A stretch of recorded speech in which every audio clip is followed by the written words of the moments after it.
Most raid players think better gear means legendary stats, but that's actually what's holding them back. I've seen players with full legendary gear who still can't beat Dragon 20, while others clear hard dungeons using rare gear. So today I'll be showing you the 15 biggest gearing tips that will instantly improve your account, and one of them might make you rethink your entire build on every single champion. Let's go.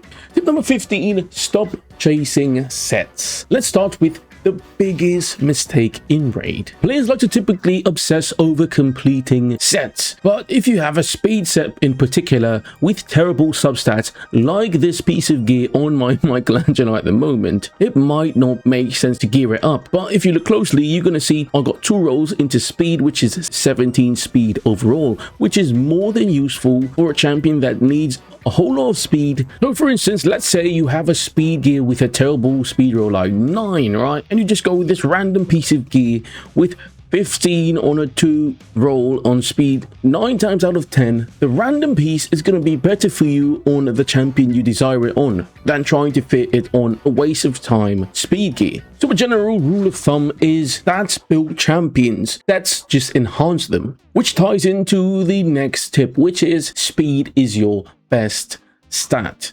Ask yourself this: would you rather attack once or attack twice? The point of speed in raid is to have more turns, meaning more damage, more healing, more survivability, more debuffs, more skill cooldown cycling. So if you're lucky enough to have a champion like Ezio, you're going to want to prioritize speed. Of course, he does have a speed lead aura, but that's just the tip of the iceberg in my opinion. What I like to aim for, if you watch my champions, I like to aim for early to mid game. It's not that hard nowadays to get to around 200 speed, but I would up the ante a little further and try to aim for something like 220 to 250. You see my Ezio right now is 224 speed. Let's go to another one. Mikey is 225. Siggy Boy is 210, and Underpriest Brogni is around 232. So after the speed increase aura in all battles from Ezio, which is 19%, it's going to give the team so many more turns. It's really going to feel like you're cheating. I know I'm going to ramble about speed a bit too much in this video, but just bear with me guys, because speed is really important, which takes us over to tip 13. Speed boots are not optional. You need to put your champions on speed boots. If you can see, all my champions are on speed boots. All my main champions, speed, you know. This is the 5-star speed boots on Mikey, but this is the best I have in terms of gear sets, right? But it's still speed. Speed as well on Brogni. This one tip alone could fix endless accounts in raid. If your damage dealer is wearing attack boots, you typically, and you're in early to mid game where you don't have pinpoint or merciless, or you don't have some of the OP 1 to 9 set bonuses, take off the attack boots and replace it with a speed boots, typically 5 or 6-star. You want to aim for 6-star speed boots, but if you only have 5-star at the moment, you're going to want to opt in for that. It's better than the 4, the 3, the 2, the 1, right? Speed boots almost always outperforms attack, HP, and defense boots while you're progressing, because taking more turns beats hitting slightly harder. Tip number 12 is flat stats are fooling you.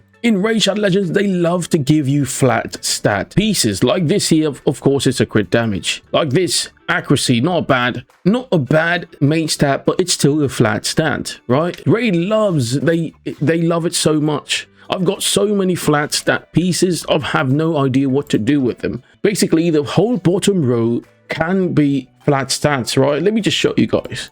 So if you use a filter properly, you're just gonna click these. You see, I have countless flat stat pieces, but they're not rolled, most of them. I typically like to keep the more unobtainable pieces like the stone skin protection to see if I could give it an ore and see if it could change into a percentage, right? But Raid loves to give you this, and it actually fools a lot of you, right? See this defense, I did try to rework this, didn't work out. Defense, look at these boots, 6-star boots on perception, and it's just attack. It's just sitting here waiting for eventually when I get probably all I could waste on it, you know. So it's really atrocious. But these type of gear typically should not be prioritized unless you're really early. Like I'm talking about like the first week of raid. If you're after that and you could farm, let's say 16 and done and dragon and stuff like that, you're going to want to stay away from these flat stat mains. But of course, the top row, meaning sword, helmet, and shield, all come in flat main stats. So you typically don't have a choice in this category.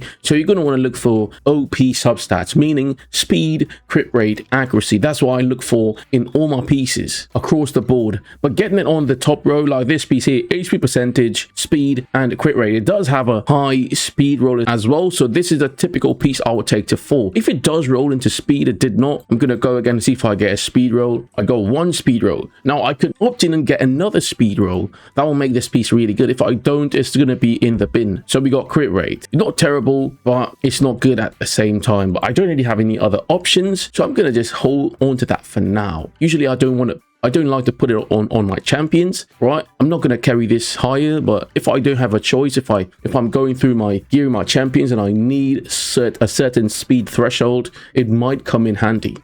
Tip number 11, and this is crucial, the champion dictates the build. So when you open your champion box, right, let's open this back. You open your champion box, you have your champions ranked, filtered by rank, whatever, right? Let's go with Siggy. Siggy is a mythical attack-based champion. Now, he does have a second form and stuff like that, but his main objective is to do immense damage, right? You're going to read his skills. You open the skills. You see this over my head here. Damage based on attack. The second skill, damage based on attack. The third skill, damage based on attack. Let's go to the let's go to the second form now. Let's see. Damage based on attack. This one is not a damage skill. This one is not a damage skill. So you just see the gist of what the champion needs. Now, attack does not only mean attack.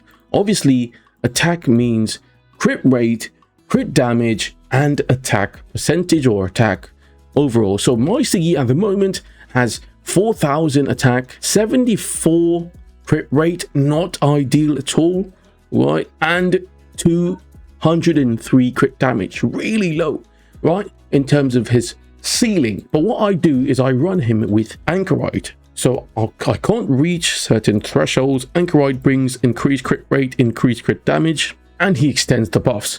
So with Anchorite, I'm able to get almost 100% crit rate, and of course, immense crit damage buff as well. So typically, the champion dictates the build. This champion does not really need to have, let's say, 5k defense to do damage. He does damage based on attack. So you got to watch out for that, man. Let's go to an HP based champion. So this champion is an HP based champion. So his damage is based on HP. So you're going to want to stack as much HP as you can. If you see, I have HP percentage on the chest, HP percentage on the glove, speed on the boots. Now this is a perfect example of what I was saying earlier. It's a broken set. None of these make a complete set. But it has what I want. It has speed substats, HP substats. It has some crit rate, not high, but this one has attack, but that doesn't matter, right? It has speed and HP. Every single gear has what I need from the substats and the main stats. So typically, he's almost 60k HP, right? And he's not even awake. He's not ascended. He's not geared out like fully. So you guys could see the potential he could do with his shields, because his shield is based on 20% of his max HP. Another champion, let's go to a defense-based champion. UDK, lovely. Now UDK, he's a bit different. He needs accuracy, defense, HP, speed. Typically people like to build UDK slower sometimes, you know. He does have a defense lead in all battles, which actually helps him out a lot greatly in terms of your stat thresholds to reach. It just goes hand in hand, right? You want to read the champions where his main output of damage is coming from, right? And you want to gear him like that. Damage based on defense, simple as that. So damage based on defense and HP, typically they still need a lot of crit damage and a lot of crit rate to get immense damage out of them. And typically you want to go for ignore some type of defense on the enemy, which is going to give them so many damage boosts. It's going to feel like a damage dealer instead of being a tanky, withstanding kind of defense-based champion. Which brings us to tip number 10. Crit damage means nothing without crit rate. I'm actually suffering from this with my Siggy, right? If I'm being honest, but Anchorite kind of lessens the pain of crit rate until I get better gear or something like that, right? So imagine having 300 crit damage, but only landing critical hits half of the time. That's not a damage build, damn it. That's a coin flip. So get 100% crit rate first, then try to stack crit damage, which is not what I'm doing on Siggy. I need to reiterate that, man, because of Anchorite. Typically, I run Anchorite with Siggy, you know, to each his own, right? I do have a crit damage main on the necklace. This is typically what I like to go for in terms of attack-based damage dealers, stuff like that. Even all around, right? Crit rate. And on the glove, I have crit damage. Now, if I was being optimal, I would swap this for a crit rate glove. Okay, let's just see what we have. Crit rate glove, you can hide set filters. So I have a lot of crit rate gloves, nothing really that goes with my sets at the moment. I could do this easily, right? I get 20 accuracy, I get 10% speed if I find another piece somewhere, which would be more or less, it might be better, right? Honestly, just to come back to the point, you need crit rate first, then crit damage. A perfect example is Xenomorph. Xenomorph does skills his poison landing, which is what I think he's basically known for, right, in Raid. He places poisons based on if his attack is critical, and he's not the only champion, right? There is another champion who does some crazy stuff. I actually pulled him. Where is it? Here he is. So if he hits critical, he transfers all debuffs from him to the target and steals the target's turn meter by 100%. This is OP. This is like the ceiling of how important critical rate could actually be. He has a 4.5 rating in Finite, which is more than understandable. 4.5 in Spider's Den, Faction Wars, of course. This is not a hero guide. This is not a showcase. I'm just showing you guys how crazy crit rate could actually be when you actually get it to 100%. And he's an attack-based damage dealer, so he's going to benefit immensely if you build him with ignore defense and you get him into a critical damage necklace after you reach your crit rate goals. Typically, what you want to do is try to get crit rate from substats instead of trying to get it from a main stat.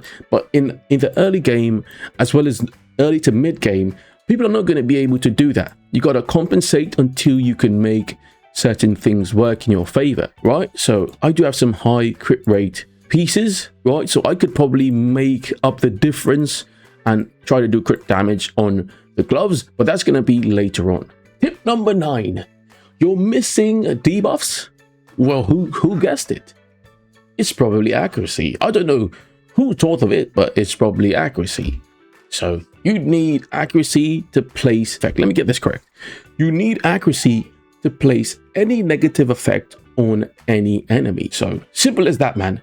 I don't think it's so that involves landing poisons, landing HP burns, decreasing turn meter, sleeping enemies, provoking enemies, stunning enemies. I could keep going. Freezing enemy. I could just keep going all day. If you're not landing it, I want to say more than 60% of the time, it's because of your accuracy. So this is a perfect example as well. I run a team in Clan Boss where I need the highest accuracy possible. So if you watch my champions, right, Mikey is 400 plus accuracy. Now that is because of the accuracy chest, you could say. He does have an accuracy banner, so we could tweak Mikey's build to get him more optimal. But I'm just showing you guys how important I view accuracy on specific champions. Mikey does bring the leech, the decreased attack. He stuns as well. He taunts enemies. Right? He does so much that requires him to have accuracy. Ezio is another perfect example. He needs accuracy. He steals buffs, he places bombs, he places poisons, he activates poisons, and everyone has these champions, right?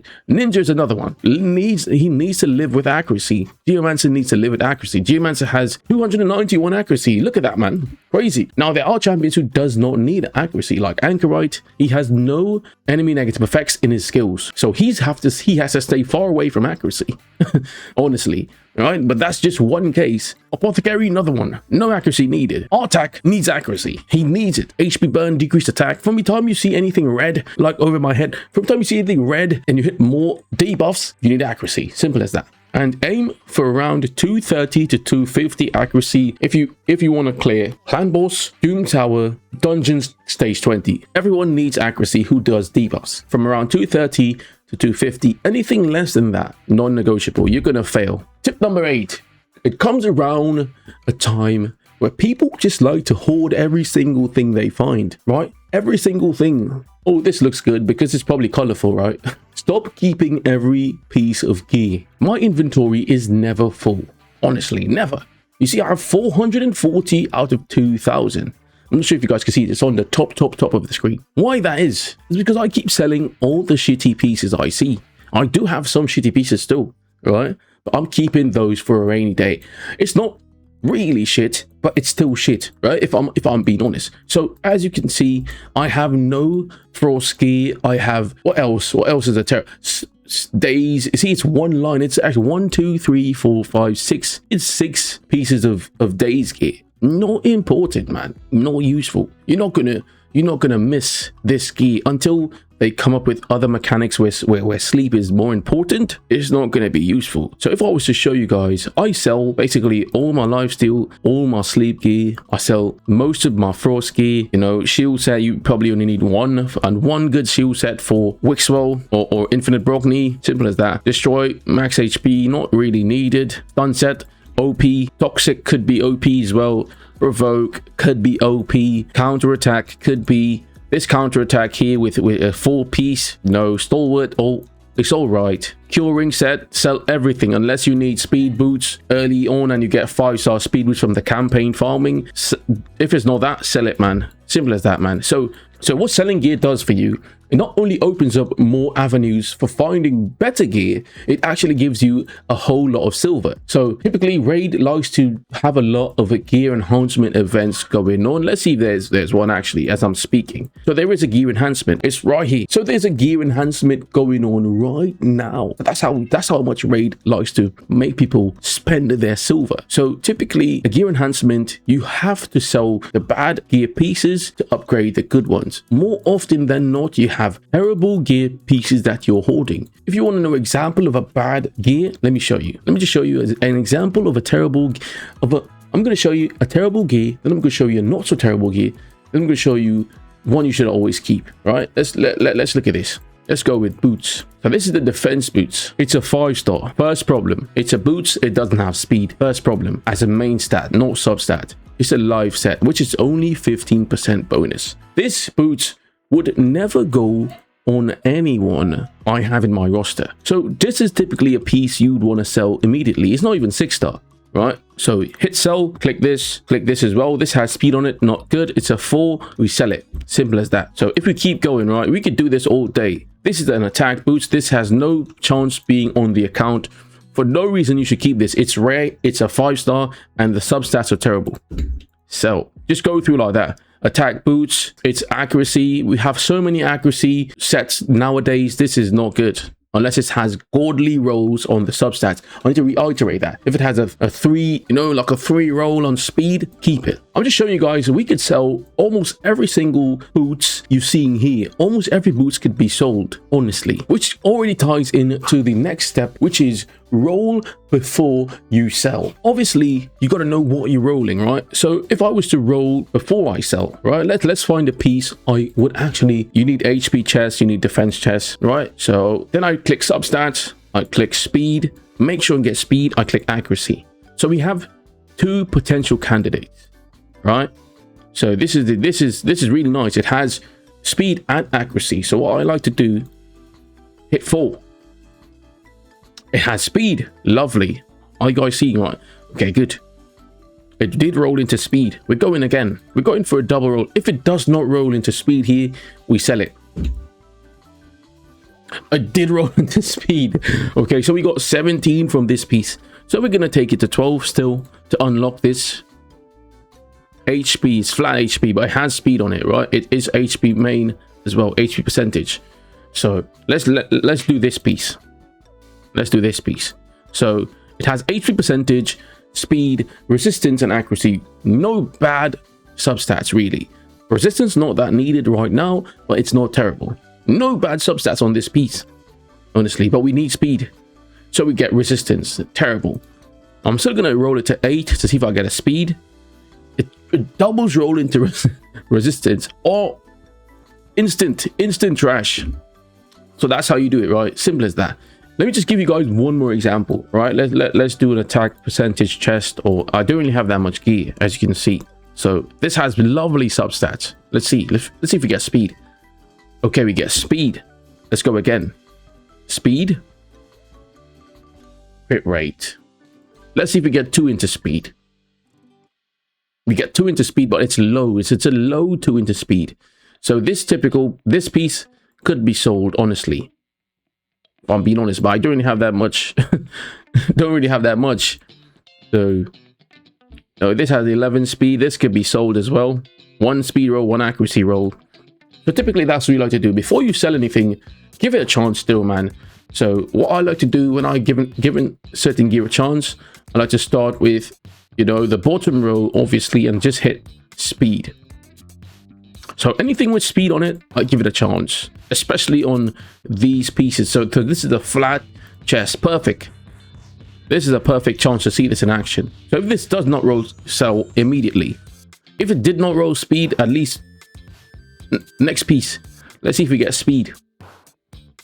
No speed. We got defense percentage. Sell. It's a 5-star epic piece. Why would I keep that?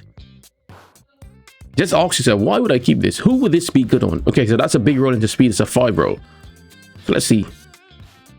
No speed again. Sell. Instant. Done with. Finito. Don't even remember it. Tip number 6. Perception is a broken set.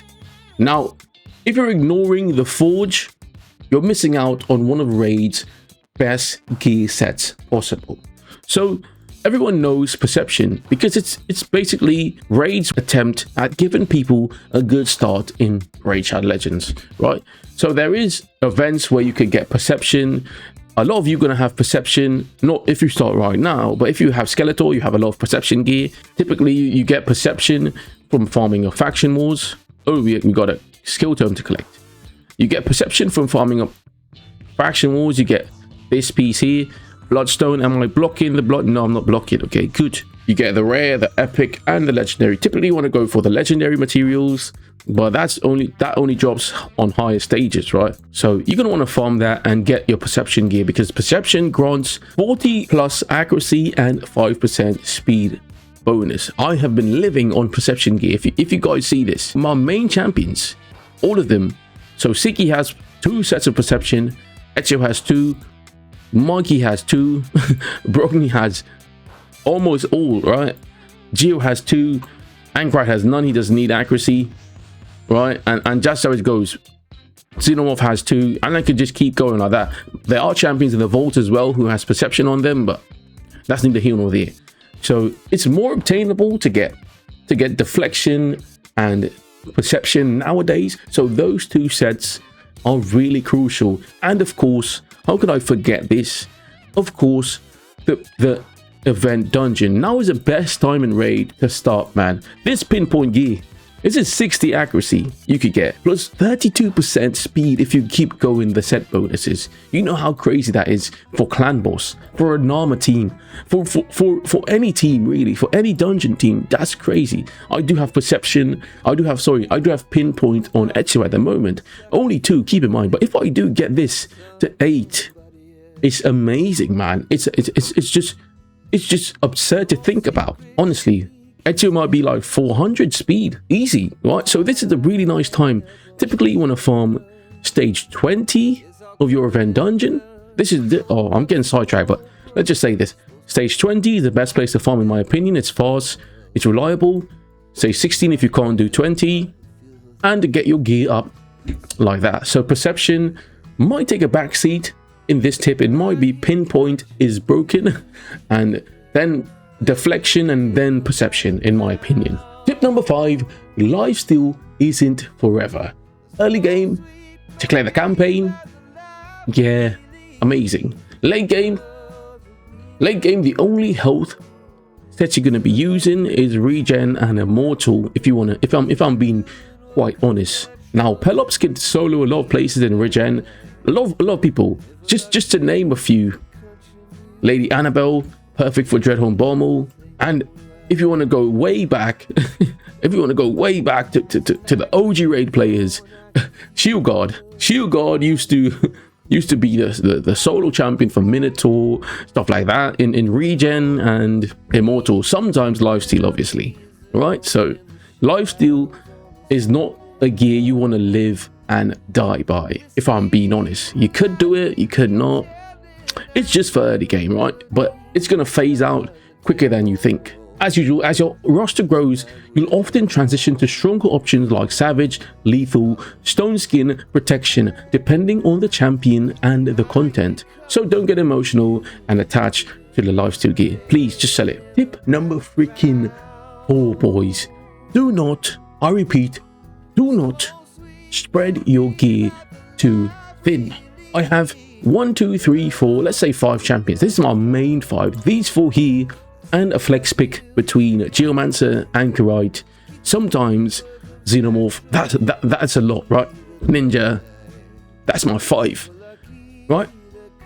I'm not gonna take any of these pieces on Siggy and randomly place it on Dracomorph. I would not do that. Now, if I am doing something like that, I would go to this tab, filter, preset managers, and use one of my saved presets if I want to gear Dracomorph for a specific Faction Wars or Curse City or Grim Forest. That's the only time, but I would obviously rotate it back to my Sig friend, right? But these are the champions I'm focusing on for the next couple of months, because they clear Clan Boss, they clear dungeons, they clear Doom Tower, they clear Potion dungeons, they clear they clear arena, they clear live arena. These 5 champions I've just named carry me anywhere I want to go. So you don't want to spread your resources in terms of gear and enhancing your gear. Like, look at this. Brogni has 16 plus on almost all his gears, right? All of them, except some of the accessories. This is crucial for Brogni to be optimal. He does have his books, he does have everything, so he just needs the gear to perform. Honestly, he has around 80k HP. He does fine in all the arenas I take him into. So you don't want to take off the gear of Brogni and, let's say, give it to an unfinished Neldor. Don't do that, man. Finish your 5 champions, get them geared out, and ever so often you need to optimize their builds. Yes, don't get me wrong, but don't try to neglect them and prioritize someone who you're not using, not building. Tip number 3, easy tips coming down the line now. Easy, top 3 tips I could think of, right? Read the substat. When you see speed, crit rate, accuracy, crit damage, HP percentage, defense percentage, pay attention. So let's say I just farmed the event dungeon, right? And I hit just new, right? Perfect. We're on it, right? And I check this piece. So this is the Argonite's ring. It's attack based, right? Not good for anyone I have right now, but still. Pinpoint. It has 80%. I don't want anything here on an attack based ring, right? So that's already a red flag in my opinion. Defense ring, HP percentage, defense percentage, perfect. Now, if I have an Argonite like Femo or someone like that, this is the perfect ring for Femo. Honestly, it does have 2 crucial things Femo needs to be optimal. It has HP percentage and defense percentage. So I'm going to roll this if I had Femo, if I started with Femo as a starter link, or if I just pulled him, someone like that, right? Attack, not really good for any Argonite I have. You might have someone good, right? So pay attention to the substats as much as you're paying attention to the main stats. Simple as that, man. It's not rocket science. Read the substats, see the synergies on each gear, and then you're going to know how to use them for the most crucial parts of your raid account. You're going to know where to use what if you just read. Just read. Tip number 2, the top 2 tips for gearing. The top 2 tips to make sure your gear is optimal. Gear for the job. What I mean is, arena gear, Clan Boss gear, Hydra gear, they might not be the same, right? They might not be the same, but in cases where I'm concerned, gearing for the job is a little bit of a tweak, because I gear for the job in general. So you're going to gear your arena champions different. You're going to go for high speed, high resistance. You're going to want to go for, crit rate, accuracy for arena, stuff like that, right? Really high speed. I'm talking about like 300 plus speed, 400 net. But in my case, where I use the same 5 champions, where I think it's even better to do this step the way I see fit, is gear for various jobs instead of gearing for the job. So again, my 5 champions, they know what they do. I know what they do as well. They do their job well. So I just look for the most stats I could get from every single piece of gear I decide to throw on them.